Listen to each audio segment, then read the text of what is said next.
Just the cloud. And like I was saying to Jess, today's practice is going to be a little bit more upper body, wrists. We're going to do a lot with the wrists. And with this practice, some of the things may feel really challenging, even though it's not like, we're flown through a million sun salutations or lifting heavy weights. But it just might be a new position for your body. And so I encourage you to, as always, to try what's being offered, but then also listen to your own body, what's going on for you, and modify if needed. Modify if needed. So I'll just see what we said here. Hi, awesome. Okay, cool. And if there's any questions, especially since we have a smaller group today, if you guys want to unmute yourself and ask, that's totally cool. Or you can pop it in the chat. The chat is, I have an iPad set up here so I can see it, but probably easy if you just want to unmute yourself and say like, Emily, what's this mean? You can totally do that. So let's go ahead and get started in a comfortable seat. I'm going to sit up on a block. You can sit on a blanket, a pillow. You can sit cross-legged, but I really like to sit back on the heels in Virasana. So if you look at me from the side, I'm sitting back on my heels. My feet are underneath my sit bones, and I am sitting up on top of myself. So you can pull the flesh away from your seat. And oftentimes when I do that, I naturally kind of tilt forward a little bit.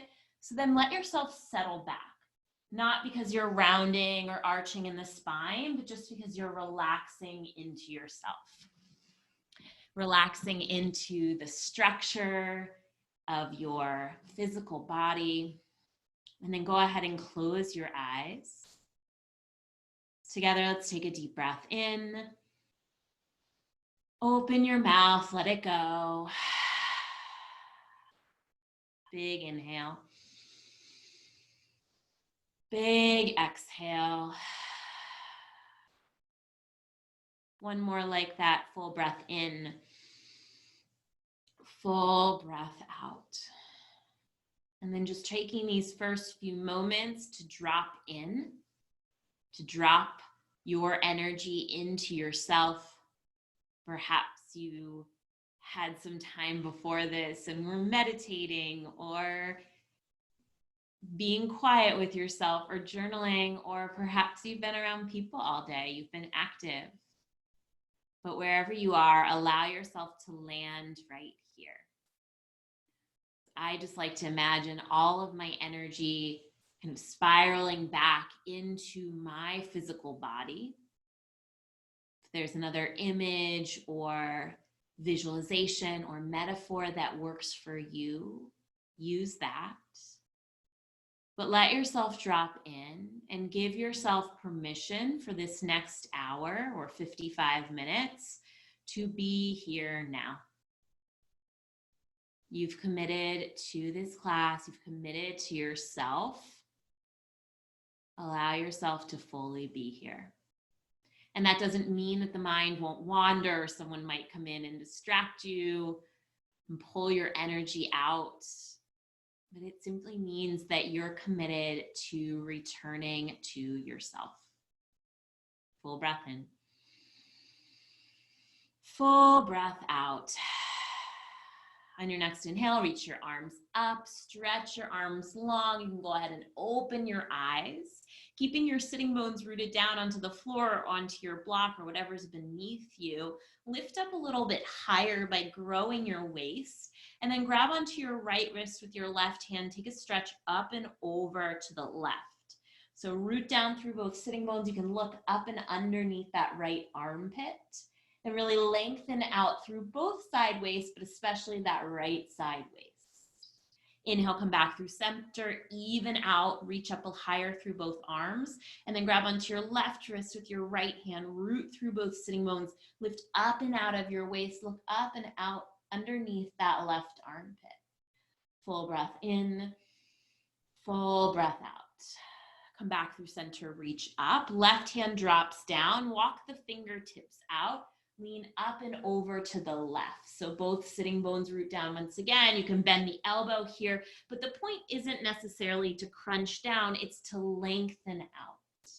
Come up and back to the center and then take it over to the other side. So right hand walks down, you can be up on your fingertips, walking them out and go up and over to the right, looking underneath that left armpit, creating space in your sideways.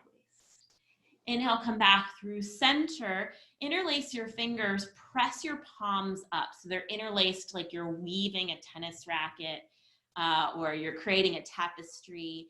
And then go up and back. So a slight back bend. Keep your sitting bones rooting down.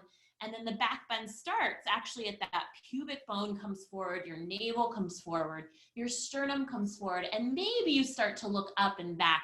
But it's not just your head flinging back and disembodying. The back bend is in the whole spine, the whole body. Good, and then round the spine forward. Keep those hands interlaced. Dome the back. Breathe into the back body. And exhale, come back through center. Reach the arms up. Release the hands down, and we'll meet on all fours. We'll meet on all fours. So hands are gonna come right underneath your shoulders. Knees right underneath your hips. And we're just gonna start with a few cat and cows here. So as you inhale, you drop your belly, you lift your heart, look up. As you exhale, coil and round, press the floor away. Really plug the tops of your feet into the mat so you get a little lighter on the knees. And press through the palms. Notice if you're putting all your weight in the heels of the hands or if you're really far forward, and equally distribute the weight between all four corners of the palms. So drop your belly for your cow pose, and then exhale, coil and round for your cat. And right away, start to pick this up. So if you're newer to this practice, we like to go fast in our cat and cow to start to create some heat, start to move some energy. So you can go a little bit faster than it feels comfortable. You stay steady and grounded through your hands, through your palms, through your knees and your feet. And then you let your spine wave, inhaling and exhaling and starting to whip yourself up. So if your hair flings back and forth, that's great. Mine always tends to come out of the ponytail or bun, and that's all good. Go a little bit faster for another 10, 9, 8, 7, 6, 5, 4, 3, 2, 1. Deep breath in, come back through neutral. Yeah, got hair all over the place. It's all good. Whipping yourself up. Awesome.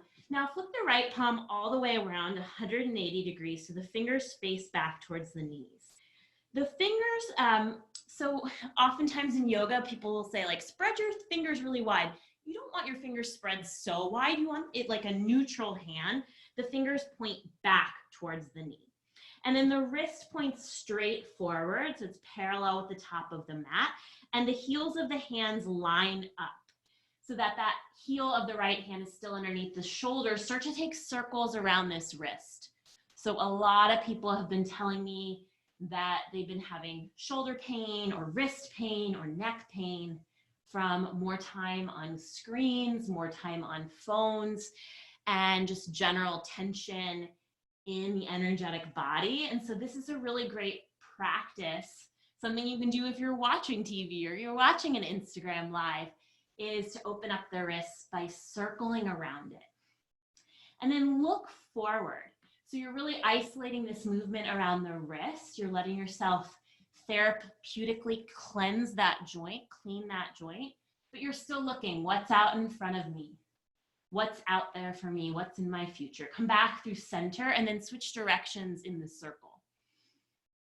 So the other thing that we're getting here is a nice little massage for the kneecaps, for the meniscus of the knees. And if you are in joint space, if you're stacked at that 90 degrees, this really shouldn't hurt.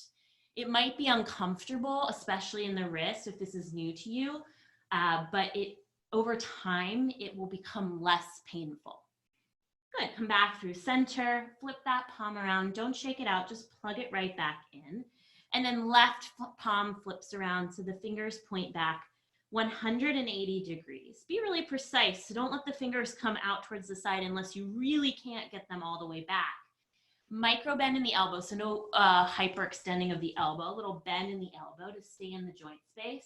And then start to take circles around this wrist. Looking out in front of you, maybe you see your face on the screen, maybe you see my face on the screen, and just allow yourself to move around that joint. If there's a little place in the wrist that feels sticky or stuck or stagnant, allow yourself to move through it. Good, switch directions, go the opposite direction around the wrist, starting to flush the joint. And like I said, we're gonna do a lot more of this today, so this is just our warm-up. Nice, come back through center, flip that palm around, no drama, just plug it right back in. And then like we did in our seated position at the beginning, you're gonna interlace the hands to the webbing, put them right underneath your sternum. So they're not underneath your face, really, it's not like forward, it's right underneath your sternum. And then let's do a few more cat and cows here. So forward and back, see if you can plug the whole hand down and start to whip it up. Notice what feels different here from when we had both hands underneath the shoulders separately. Or maybe it feels pretty much the same. And really let this movement come from your pelvis. So you're undulating the pelvis forward and back, forward and back, using that first fire of the body. It's like the boiler room. If your body was a house, your pelvis, that's where your drive comes from, and your primal drive. Your drive for things like sex, money, food, water, it comes from the lower body.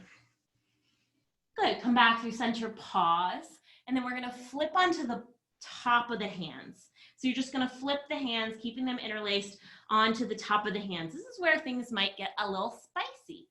And then we'll just start to rock a little bit forward and back on the top of the hand. We can also call this the back of the hand because, well, I think that's what people call it anyways, but in Katonah Yoga, in this practice, we say that anything with a hard shell is a back. So this part of the hand is a back, this part of the foot is a back, obviously your back is a back, and because everything in the body is connected, it's not like you can just move a wrist or just move one arm and isolate that completely from the rest of the body. Everything is connected. When we start to open up the back of the hand, we also start to open up the back of the back. Nice, you can stay right here. Maybe you want to go through cat and cow, or you want to take circles, or you can take it one step further, flipping the palms once again. So my thumbs are turning in towards my knees. And then my wrist creases point forward again. Again, this is pretty advanced, and if you've never done this before, it might be intense, but try it out. Again, micro bend in the elbows. And then what I like to do here is just stir little circles. Sort of like we were doing in the wrists before, but now you have one big wrist underneath you, which for me, it always looks kind of like a heart. I mean, I think eventually the hands come all the way together and it doesn't look like a heart, but I like to think of it like that. And then go in the opposite direction, really opening up that inner crease of the wrist. Nice. And then come back through center, flip the palms around, bring them back through center, right underneath the sternum, just ground yourself. And then hands underneath shoulders, knees underneath hips, back into our normal tabletop. One more thing we're gonna do here. So in this tabletop, you really wanna have the tops of your feet plugging into the mat. Like I said, your knees, so this brings, not only does this bring a little the weight out of the knees, it also allows you to use the full capacity of your leg. It makes sure that you are in your lower body. And so we're gonna play with this being in the lower body, being in our legs here, by lifting one palm up. So I'll do it with this left one because that's the one towards you, flipping it around like you're flipping a pancake and then plugging it back in. And then the right hand lifts up, elbow goes straight up, flip it around, plug it right back in. And then left palm lifts up, flip it back forward, right palm flips up, flip it back forward. And then you go from side to side, flipping forward and back. And the way that you get really good at this, that you get really clean with the flip and really light on the hands, is by putting more weight back into your legs. So press those feet down. If we were doing this in a class, I would come behind you and stand on your feet here. So if you have a friend and you want to ask them to stand on your feet, or you can just imagine somebody is rooting you down. And then look forward and really start to speed it up. So like your mat is a griddle and you're trying to flip some pancakes and you don't want to burn them. Good. Next time your hands are all the way back forward, leave them there. Pause. And then tuck your toes, send your hips up and back, downward facing dog. So another little fun note is whenever we work the arms are extensions of the lungs, extension of the heart. So maybe you felt even in that little bit of arm movement that your heart rate went up, your breathing got a little bit more intense. So it's all good, just information to notice. In your downward facing dog, let's measure it out. Come forward to your high plank pose, shoulders over wrists, heels reach straight back. And then keeping your hands and your feet where they are, send your hips up and back, downward facing dog. In this first dog, we'll take a moment. So in my downward facing dog, in this practice, we bend the knees, we lift the heels, we press through the palms to take some of the weight out of the shoulders. Eventually, if you can see here, there should be no bend in between my shoulders and my arms. So I'm not like coming forward here, dumping all the weight into my hands. It's a nice long line, a really beautiful geometric shape. And not only does that mean that I'm working in my joint space, it also means that I'm not muscling my way through this pose. When we work in joint space, we're really working with a longevity practice, a practice that can sustain us and that can help us stay healthy on more than just the exterior. Sometimes muscle, we think like, oh, they're so strong, they're so muscly, but that's really superficial. All right, cool. So once again, we're gonna play with being in the lower body. Some of you might have done this before. You can first just start to get a little light on the hands, bend the knees, shift the weight back into the legs a little bit more, and then take that right hand, put it on your lower back. The palm faces up. Try not to move the lower body so you stay stable in the lower body. Keep looking forward. And the hand that's down is the lung that's really working here. So that left lung is really working. Drop the right hand down and then switch sides. So left hand comes on the lower back, palm facing up. Look forward. Notice if it's easier or harder on this side. Try and keep those hips level. Try and keep those shoulders level. Good. And then drop that palm down, downward facing dog. Inhale, come forward to your plank. This time we're going to come through to a modified upward facing dog. So drop your hips, pull your heart between your arms, fire those heels back so my toes are still tucked, my legs are active. And then send your hips up and back, downward facing dog. All right, moving right along. Like I said, some of this stuff might feel hard or challenging or even impossible. Just try it. Just try it. And if it doesn't work today, you can keep working on it and you will get there. Right hand to your lower back. Look forward. If this is like #impossible for you, stay here. If you want to keep building, you'll shift your weight forward to come into a one-legged or a one-armed plank. Trying to keep your hips level, trying to keep your shoulders level. And then drop that right hand down, send it back, downward facing dog. Take a breath. Nice. Okay, left hand to lower back. This one's a lot harder for me. Shift your weight forward. Look forward.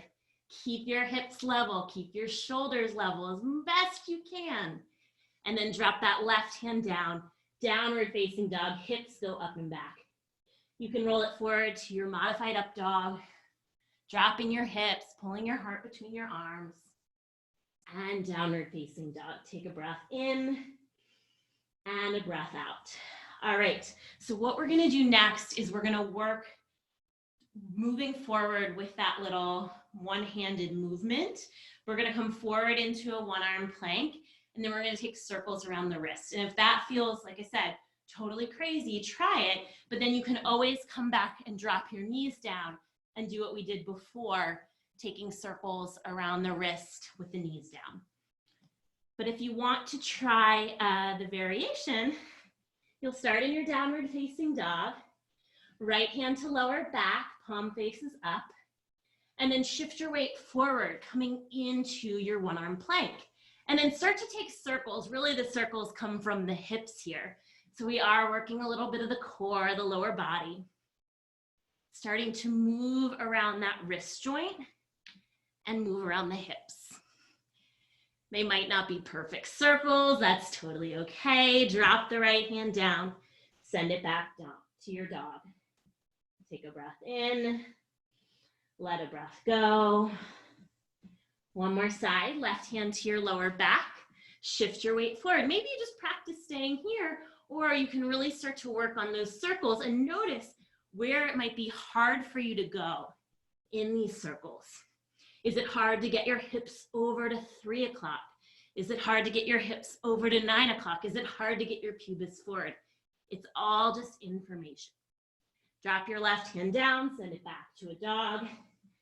You can take a moment, take a rest in child's pose. I saw a little meme earlier this week that was like, yoga teachers when they're teaching.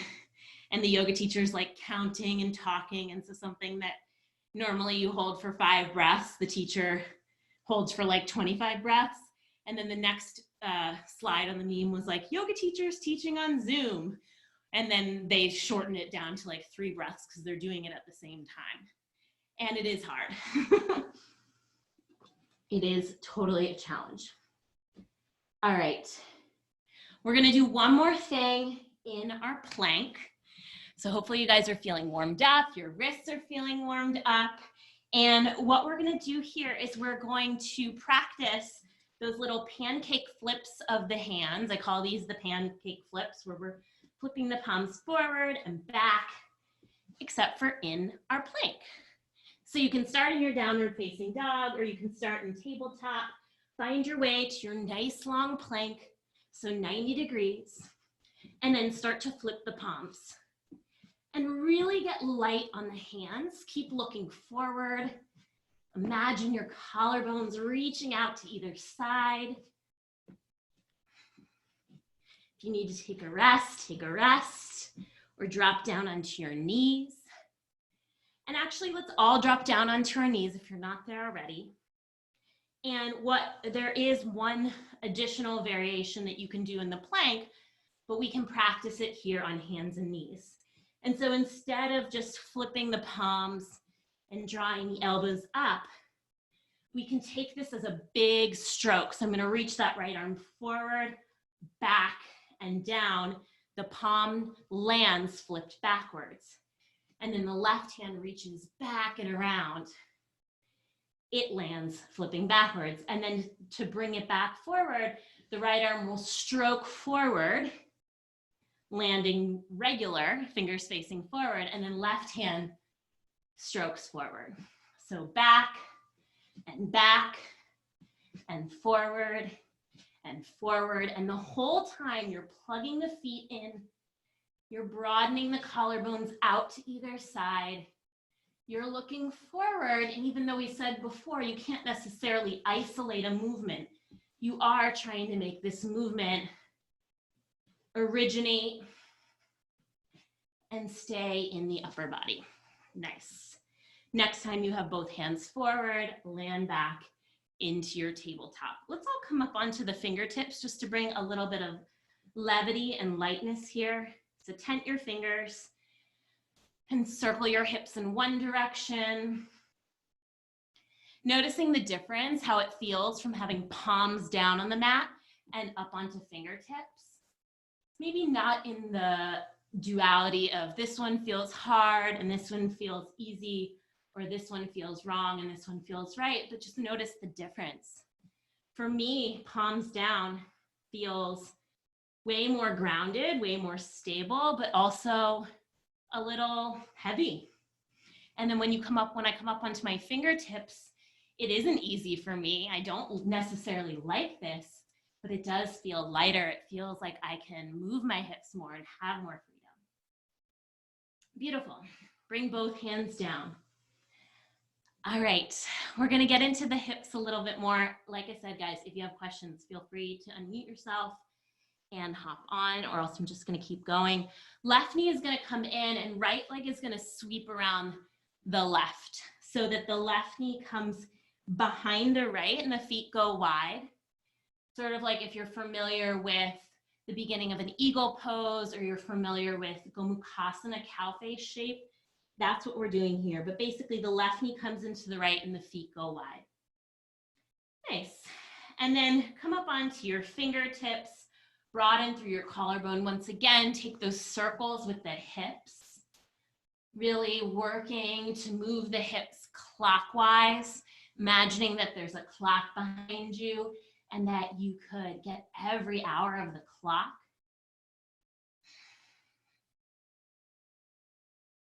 Nice. And then come back through center, take your hip circles in the other direction. Again, working with this first fire of the body. So that's the fire of the lower body. Primal needs, survival. Nice. And then you can bring your hands back down on the mat, or you can stay up on fingertips. It's gonna be a little easier with your hands down. Tuck your toes and come into a cross-legged downward facing dog. So the right leg stays on top. You can walk your feet in slightly so that they're about a foot's width apart. They're not like as wide as the mat. Good. And then left knee comes into right. Bend your knees, lift your hips up, press the mat away. Press the mat away. Good. And then walk your hands back towards your feet so that you're in a cross-legged hang at the back of your mat. And then you're going to do this little like dance move. Start to walk your hands over to the left. Turn on your toes, and you'll come all the way back around facing the front of your mat, but your left knee will be on top. And if that didn't work for you, no worries. Left leg is on top. Walk yourself out to a cross-legged downward facing dog with your left leg on top. So right knee presses into the back of left knee. Feet are about a foot apart. And then drop your knees down so that you're in that cross-legged tabletop. Right knee comes into the back of the left knee. One more time, come up onto your fingertips. And this time we'll start making circles in the counterclockwise direction. So moving your hips counterclockwise, really starting to create some movement, some fluidity there, and then look forward. Let being up on your fingertips bring you some levity, some lightness, some relief. And then switch directions, so go the opposite direction. Again, you might notice that it's more challenging or there's a place that you can't go on this side as well as the first side. That's okay. It's all just information. Nice. Bring your hands back down to the mat. We're gonna try that little fun dance move again. Tuck your toes, send your hips up and back, cross-legged down dog. Before we do that, let's come forward and through to an upward facing dog with the feet crossed. So the feet will stay crossed, the leg will stay crossed. Come forward and through, really fire those heels back. And then send your hips up and back, downward facing dog. Walk your hands back towards your feet. This time we're gonna turn towards the right, swirl around your toes, and then your right leg will land on top. Walk yourself forward to a downward facing dog. Come forward and through cross-legged upward facing dog. These are so hard for me.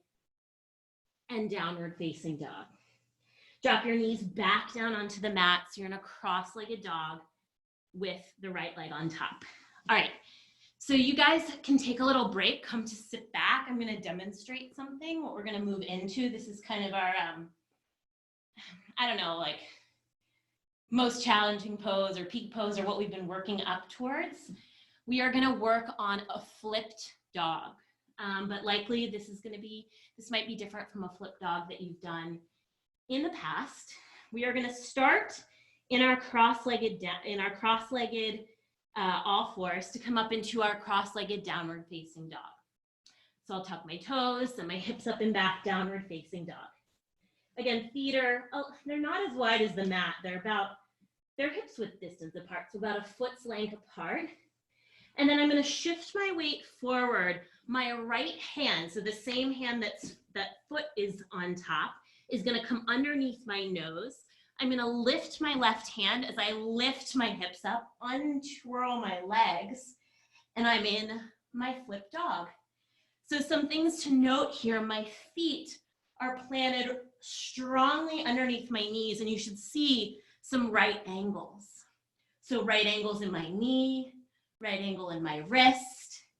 Then I can swim this left arm forward to come down. The left hand is gonna come underneath my nose. I'm gonna try and keep my hips really high. And then I'm gonna switch sides. So that back leg is gonna come on top. So the left leg is on top. The hips stay high. The heels drop down, the hips lift. Right arm reaches up. So I wanna make sure that my shoulders are stacked over my wrist. There's a strong right angle there. My hips are staying as level as I can. My feet are pressing down, and then I reach that right arm forward. Come back through center. The back leg is gonna come around, and then we move between these two shapes. So don't worry if it seems kind of complicated. I'm gonna walk you through it. But eventually it becomes really light and effortless. Not effortless, but you're moving through joint space. And it's like you're swimming in your up dog, in your flip dog. Okay, let's try it. So let's all start with the right knee in front. Right knee in front. And as always, with everything in this practice, if you have wrist pain, if you have knee pain, if you have shoulder pain, the solution to the pain is not avoiding the pose altogether. It's getting better, not better aligned, it's getting into that 90-degree alignment. So if I'm in that flip dog and my shoulder's way back or my shoulder's way forward, that means I'm gonna be working my muscle, and that's usually where our pain comes from versus being in the joint space, which is really safe and secure and where we are designed to move from. Okay, so right leg over the left, and then come into your cross-legged downward facing dog. So again, right leg is over, left knee comes into the back of the right knee. Shift your weight forward. Right hand underneath your nose. This is where these one-legged planks were coming in handy. Start to lift that left hand as you turn on your toes, drop your heels, lift your hips. Reach up, up, up. So pause in this shape for a moment. We'll have a minute to move it later. Find that alignment. Maybe you can see yourself in the video, or you just move forward and back, finding that 90 degrees. And then left arm reaches overhead, follow it with your gaze, drop it down. Swim that left leg in front. So now you're in your downward facing dog with the left leg in front. Left hand underneath your nose, shift your weight forward, spin on your toes. Drop your heels, lift your hips, right arm reaches up. Find that left shoulder over that left wrist, reach the right arm up, up, up, up, up, reach the hips up, and then the right arm can swim forward. Coming back to your dog. Right leg crosses on top. Right hand underneath your nose, lift your hips, spin on your feet, lift that left hand up. And then you can keep moving it. That left arm reaches forward, you follow it with your gaze. The left leg swims on top. The right arm reaches up. Right arm reaches forward. And you can keep going. Nice. So trying to move fluidly. Again, if it feels really hard, if it feels really like you're muscling through it, see if something needs to shift in your alignment. Bend your knees more. Find that hinge of your hips.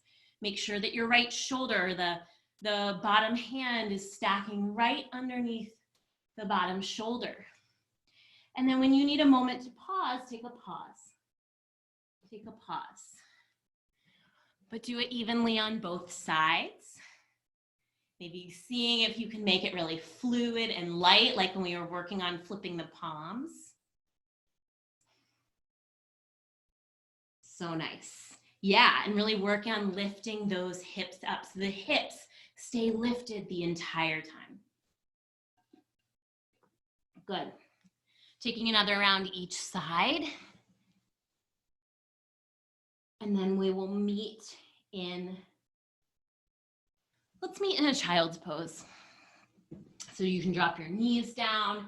I shared this in another class recently, but I'm liking a narrow child's pose right now. So legs together, feet together, head can drop down. Hands can reach back towards your heels and let yourself rest. And more than rest, let yourself integrate. So perhaps that really got your heart pumping, your breath flowing. Maybe that was more of a mental workout for you, like where does my hand go? Where does my foot go? Perhaps you felt yourself totally in yourself, or maybe your energy got pulled outside of you. So let it drop back in, like we did at the beginning. Let yourself be in this small seed shape, collecting everything in.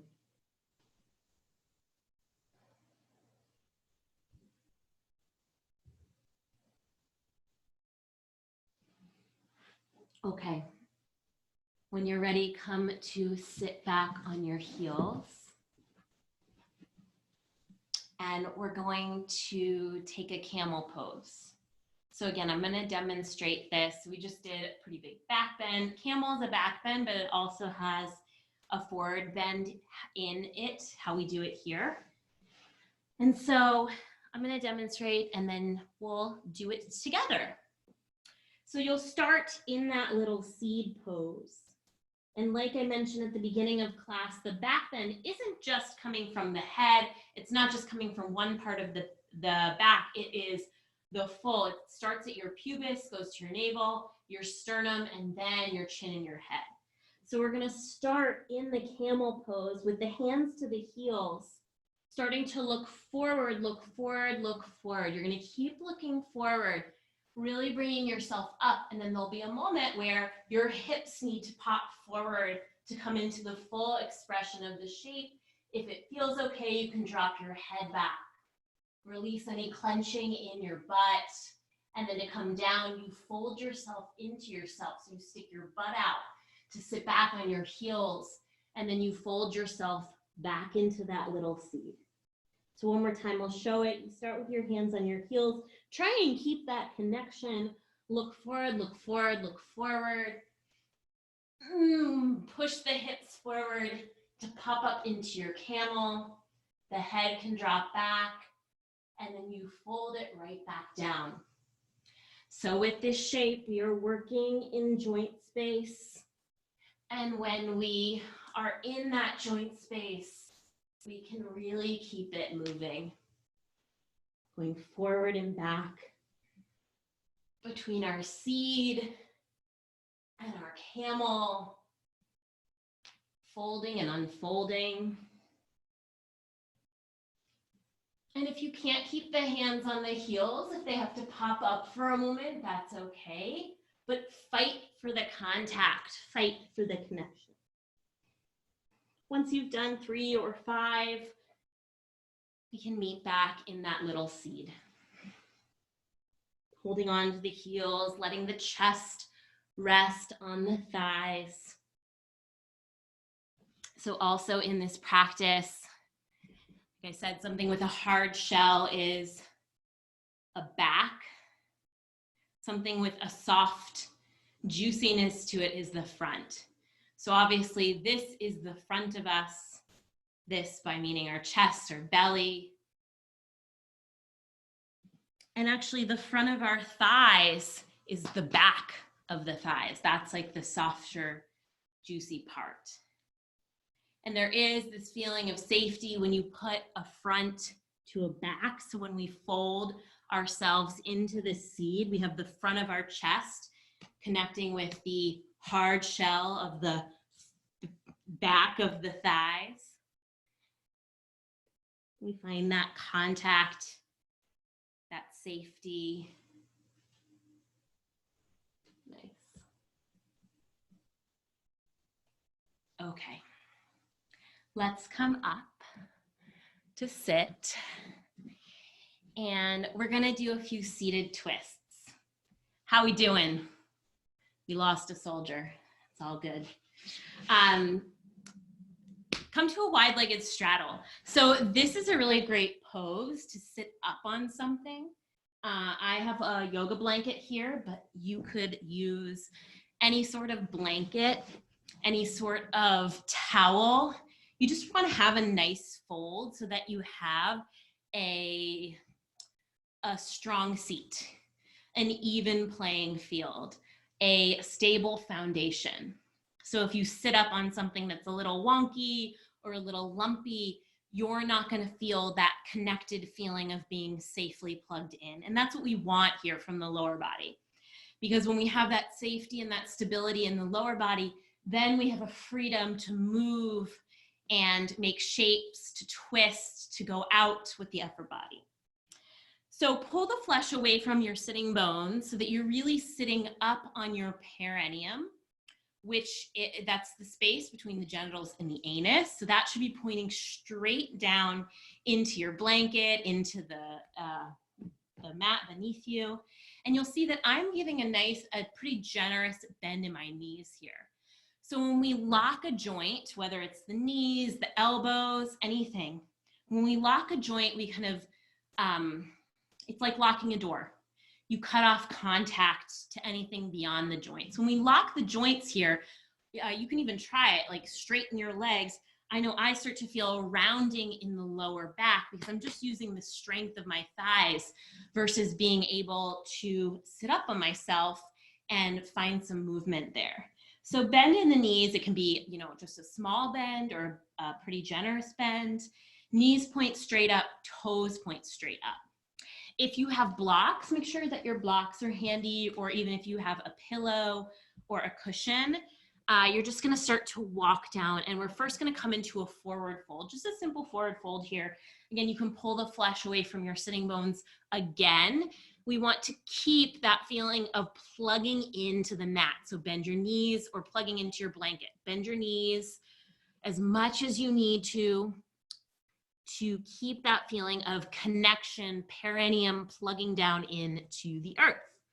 Now, if you have some blocks and it is accessible for you, you can put a block underneath your sternum or maybe one underneath your head, and just let yourself fold here.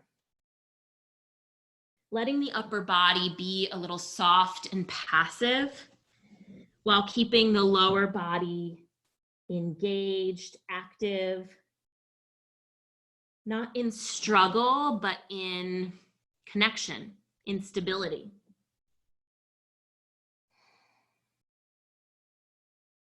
Good.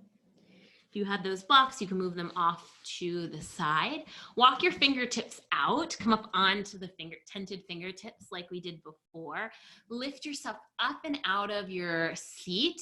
So you're not actually lifting your seat, but you're lifting up and out of your waist, like you could grow taller through your spine. Good, and then you're gonna walk your hands over to your right leg. So I'm not gonna mirror you guys here. So you'll be going to your right, I'm going to my right. Lift your belly up and see if you can get belly button to thigh. It might not meet today, that's okay. Just we wanna work belly button to thigh, belly button to thigh. And then you can drop your head down, a momentary release in the neck. Maybe the head meets the knee, maybe it doesn't, but keep those legs active. Keep those legs active. Nice, and then lift yourself up once again, And then the right forearm is going to go inside of the right leg. If your arm does not make it down to the ground, you want to try and get it there, but you can put a block on it. What I don't want is the arm like hovering above the leg, or you having to stack up so many blocks that your arm is not in contact with your leg. You want some piece of the arm, ideally the knee and the shoulder, to connect. So that might not be where you're at today, but challenge yourself. Use like a small blanket or the block on the lowest setting, or just see if you can get it down. And then right knee presses into right shoulder as that left arm reaches up. Turn your left palm, rotate that left arm inward so your palm starts to face like the direction of the right leg. Keep those legs engaged, lift up and out of your lower back. And then if you'd like, you can reach that left arm over for your right foot. If that immediately makes you feel constricted, like you're crunching in any part of you, stay lifted. But that is an option to go for that bind. Good. Inhale, come on up, lift your arms up, turn towards that left leg, fold over the left leg, so belly to thigh, nose to knee. Maybe you let your forehead kind of rest on your knee for a moment, keeping those legs active. And then start to come up, keep the length in your spine, left arm inside of left leg, ideally down on the mat so that your left shoulder can meet your left knee and your left knee can help you get deeper into the twist. The right arm will reach up, lengthen out through your spine, and then twist. So you want to imagine that someone's lengthening you out first, and then you're twisting. If you want to reach that right arm over for the left foot, great. If it doesn't make it there, that's fine. Another variation is you can bring the right hand behind the head and give yourself a little cradle. So you want the vision and the elbow to point up if you're going to go for that variation. The vision should still point up regardless. Press your left knee into your left shoulder. Let that take you deeper into the twist. Good. And then come back up through center. Bring the legs together. We'll just come into a regular forward fold for a moment. You can readjust your seat, pull the flesh away from your sitting bones. I'm just going to turn so you guys can see. If you do have blocks, I'm going to show this variation. I know not everyone has blocks. If you do have blocks and forward folds are usually challenging for you, you can put 2 blocks on the lowest setting and then put a blanket on top of them and do your forward fold from this place. If you have a bolster or a cushion or some pillows, you can work with that too, but you do want a stable place. So again, not something lumpy. Same thing with our wide-legged forward fold. Generous bend in the knees, pull the flesh away from your sitting bones so your perineum plugs straight down. And then reach for your feet. Bend your knees as much as you need to so you can grab onto your feet. Really find the connection there. And then pull your chest forward, find belly to thighs. So lower belly to upper thighs. Look forward. And then you can start to fold.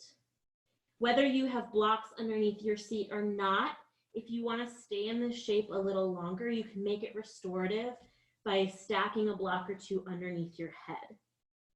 But for now, you can just let your neck drop. But keep that integrity of perineum plugging in, long spine, breathing in and breathing out. Look forward, grab onto opposite elbows, and then come up in a back bend. So one last time, pubis, navel, sternum comes forward. Lift yourself up. Imagine that someone were behind you and they were or above you. They were lifting you up. Let's just take a gentle twist here. Twist over to the right. Left hand outside of right leg. Right hand can come to your lower back as a reminder to sit up tall and start to twist. Collarbones go out to their own sides. Inhale, come back through center, lift up, and then take the stretch over to the other side. So right hand outside of left leg, left hand on your lower back, sit up tall, and then exhale, twist.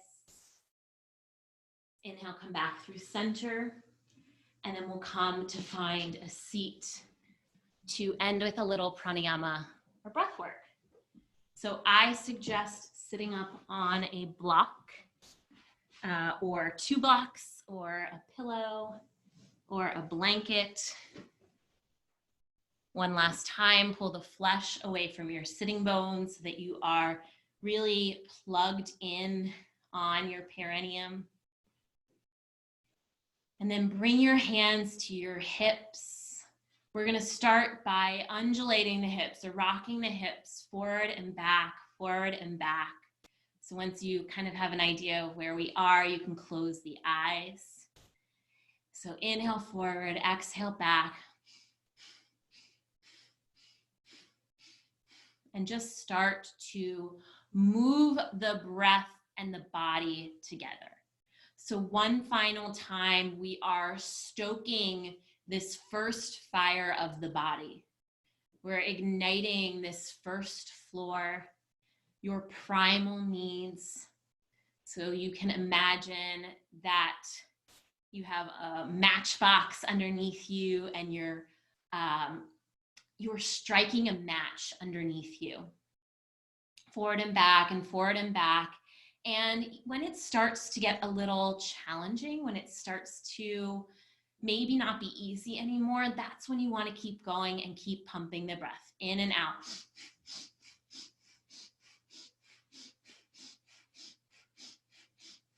And even though we are moving the pelvis, we're moving that lower body, you can feel the reverberation into the upper body, maybe into your head.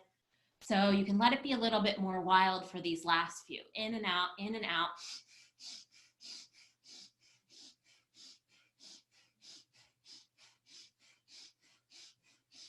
Ten, 9, 8, 7, 6, 5, 4, 3, 2, 1. Deep breath in. Reach your arms up. Hook your thumbs above your head. Plug down into your block or whatever you're sitting on, but then lift up. Hold your breath full. Take in another sip or sniff of air. And then exhale, imagine the breath shooting out the crown of the head. Release the arms down. Keep the eyes closed.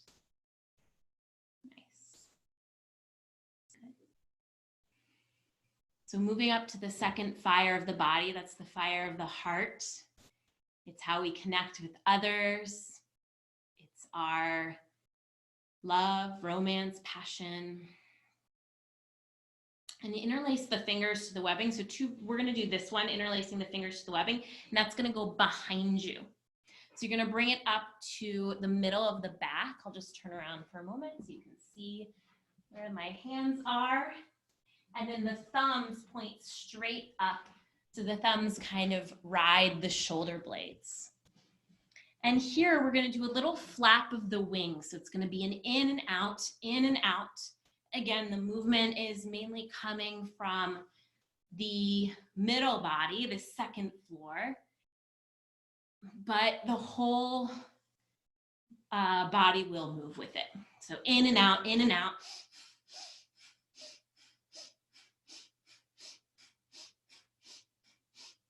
So stoking that fire of the heart. And this is how we handle ourselves. It's how we handle our emotions. It's also how we handle others, how we connect with others.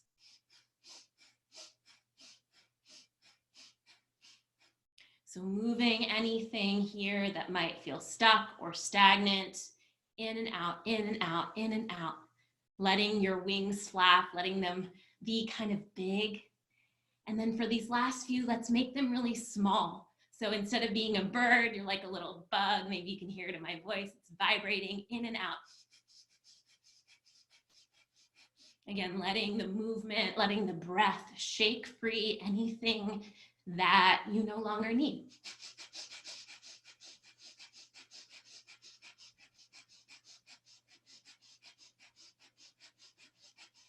Go for another 10, 9, 8, 7, 6, 5, 4, 3, 2, 1. Deep breath in. Hold the breath full. Reach the arms up. Hook the opposite thumb on top. Take in 3 more little sips like you're sipping through a straw. Plug down through your perineum. And as if you are a champagne bottle, and you're popping the cork out of your head, exhale, let the breath go, let the arms rain down, rest your palms on your thighs. Take a full inhale and a full exhale. All right, last one here. Interlace your hands to the webbing, create a basket for your skull. So hands right at the base of the skull, elbows point up. So they wrap in and up. And we're gonna inhale to the left, exhale to the right. Keeping the lower body plugged in.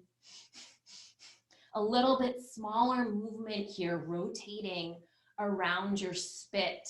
So that central channel, that central line that goes through you, in and out, in and out. So we have 3 fires in the body. The third fire, which is on this upper floor, is the fire of the imagination. It's the fire of creativity, inspiration, connection to something greater than us. So when we move from this place, we're stoking that fire, in and out, in and out.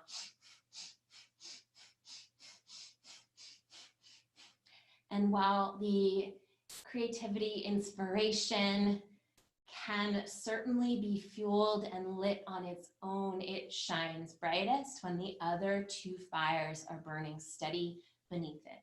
Go for another 10, 9, 8, 7, 6, 5, 4, 3, 2, 1. Deep breath in, reach your arms up, hook your thumbs. Plug down through your perineum, take in 3 more little sips of air. 1 more sniff for good luck. Exhale out the crown of the head, let the arms come down. Allow yourself to sit in stillness for just a moment. Within the stillness, perhaps you feel a vibration. You feel a shift, you feel an energy.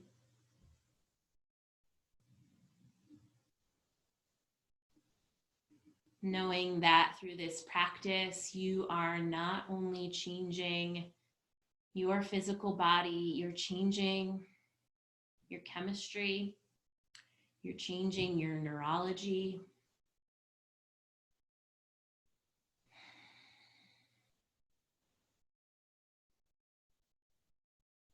And that it's all connected. Mind, the body, the spirit, it's all one. Take a deep breath in. Let a breath go. Thank you guys so much for practicing, for playing with me today, doing all that wrist stuff.